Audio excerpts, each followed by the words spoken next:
Halo teman-teman, apa kabar hari ini?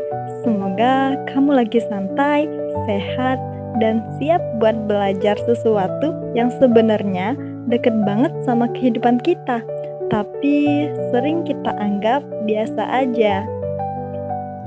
Coba deh, aku tanya, pernah enggak sih kamu kepikiran nanti setelah lulus, kamu mau kerja apa? Atau mungkin pernah dengar orang bilang, sekarang cari kerja susah banget, saingan makin banyak, lulusan tiap tahun nambah terus ya. Dan kamu cuma mikir, emang iya ya? Nah, sebenarnya itu semua ada hubungannya. Bukan cuma soal kerja, tapi juga soal jumlah manusia. Tentang bagaimana penduduk bertambah dan bagaimana itu mempengaruhi dunia kerja. Makanya di video ini kita bakal bahas tentang kependudukan dan ketenagakerjaan di Indonesia. Tenang aja, kita bahasnya santai kok, enggak ribet, pelan-pelan. Tapi tetap dalam, biar kamu benar-benar paham. Karena percaya atau enggak, topik ini adalah gambaran masa depan kamu.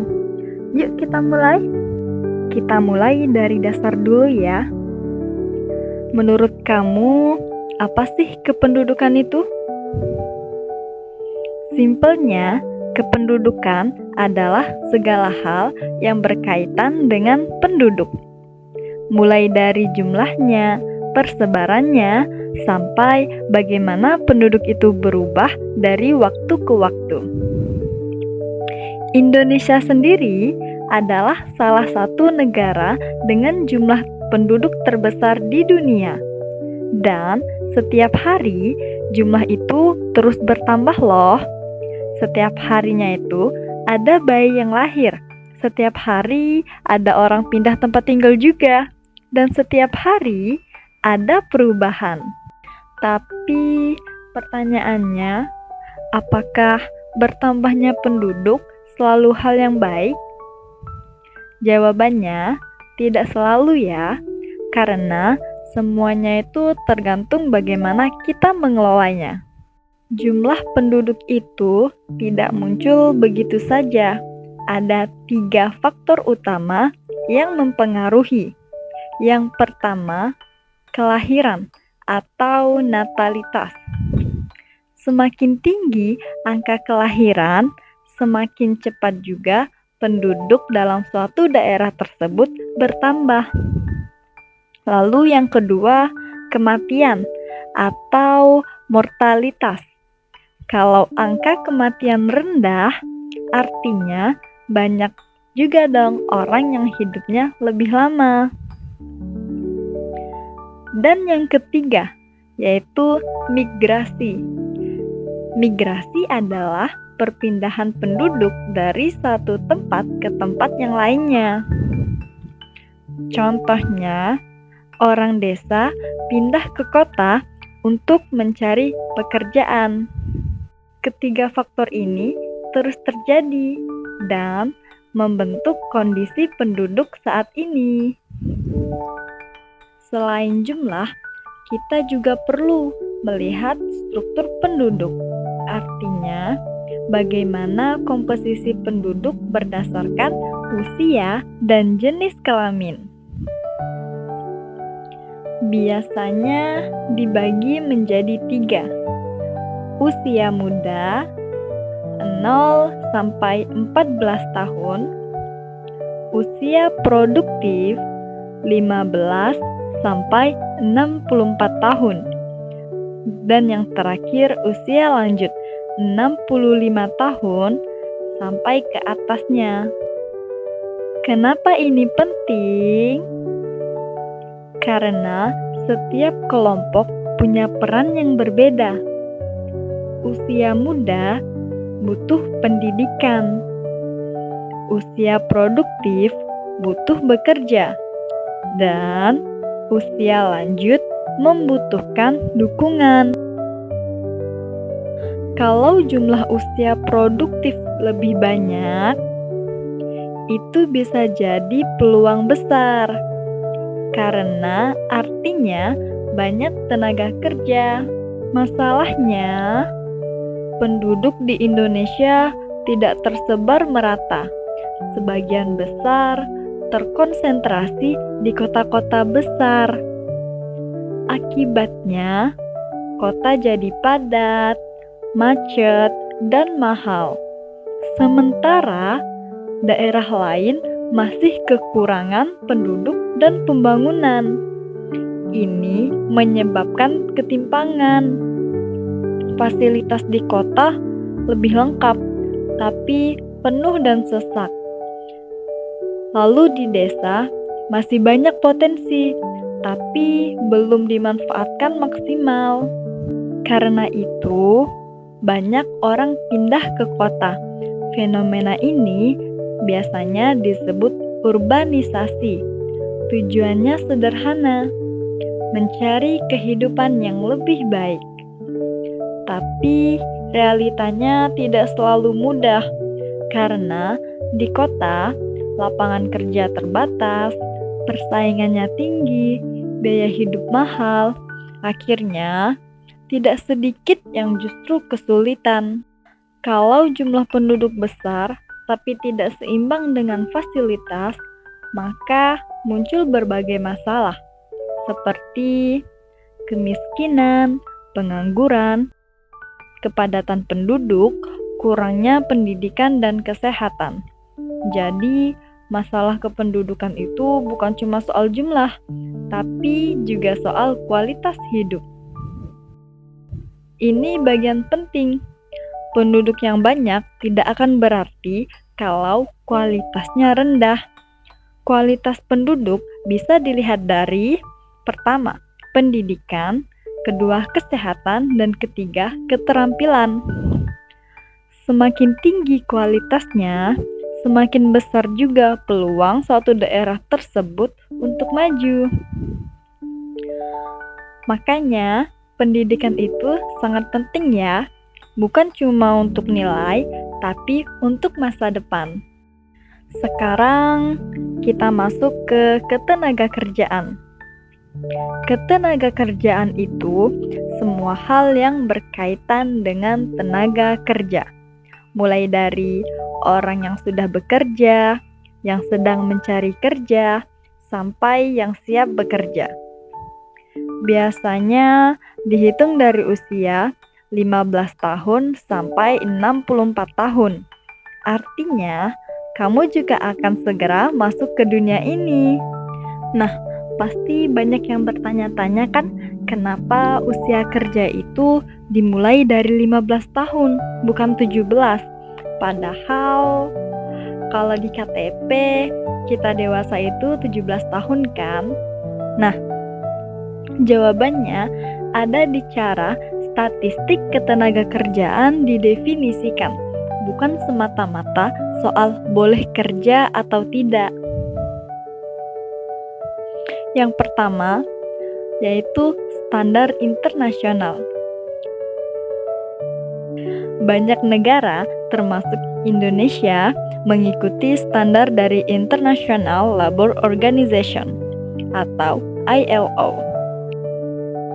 Menurut ILO, usia kerja dimulai dari 15 tahun karena di usia ini seorang sudah dianggap mampu secara fisik dan mental untuk bekerja ringan. Kemudian juga ini digunakan untuk menghitung data tenaga kerja secara global agar bisa dibandingkan antar negara. Lalu yang kedua, hal ini tuh untuk kepentingan statistik, bukan izin bebas kerja. Nah, ini penting banget nih. Usia 15 tahun itu artinya batas bawah perhitungan tenaga kerja atau kita baca statistiknya. Bukan berarti semua umur 15 tahun itu bebas untuk kerja penuh ya. Maksudnya itu mereka mulai dihitung sebagai potensi tenaga kerja, tapi tetap ada aturan soal jenis pekerjaannya. Dan yang ketiga, aturan di Indonesia. Di Indonesia, aturan ketenagakerjaan diatur oleh Undang-Undang Ketenagakerjaan Indonesia. Isinya, yang pertama, anak usia 13 sampai 15 tahun boleh bekerja ringan, yaitu pekerjaan yang tidak mengganggu sekolah. Lalu yang kedua, usia 15 tahun ke atas mulai dianggap bisa bekerja, tapi masih dengan syarat tertentu. Dan yang terakhir, dilarang melakukan pekerjaan berbahaya untuk anak di bawah 18 tahun. Jadi kesimpulannya, umur 15 tahun itu baru mulai dihitung sebagai tenaga kerja, yaitu secara data atau statistik. Nah, umur 17 tahun lebih ke batas umum atau dewasa dalam banyak hal. Tapi dalam dunia ketenagakerjaan, yang penting itu kesiapan dan aktivitas kerja, bukan cuma umur. Sampai sini mungkin bisa menjawabkan penasaran kalian, kenapa usia ketenagakerjaan itu dimulai dari 15 tahun? Oke, untuk selanjutnya kita akan bahas mengenai angkatan kerja.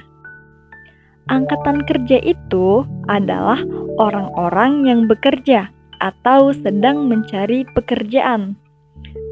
Sedangkan yang tidak termasuk itu misalnya pelajar yang sedang fokus belajar, atau orang-orang yang berfokus pada pendidikannya. Contohnya seperti murid atau siswa-siswa SD, SMP, SMA, sampai jenjang S1, S2, dan S3. Makanya, orang yang masih sekolah belum termasuk angkatan kerja ya.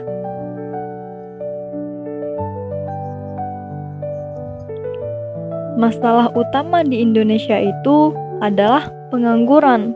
Kenapa sih pengangguran jadi masalah utama di Indonesia?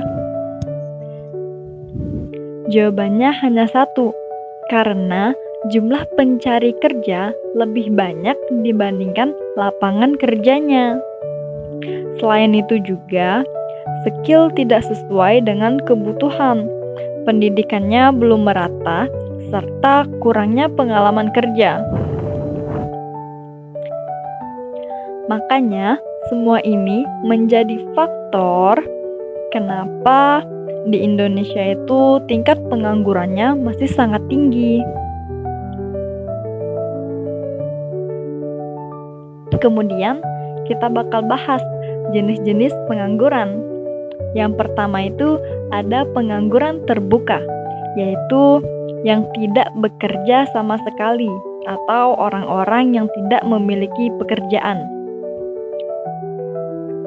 Lalu ada juga setengah menganggur, yaitu orang yang kerja tapi tidak maksimal.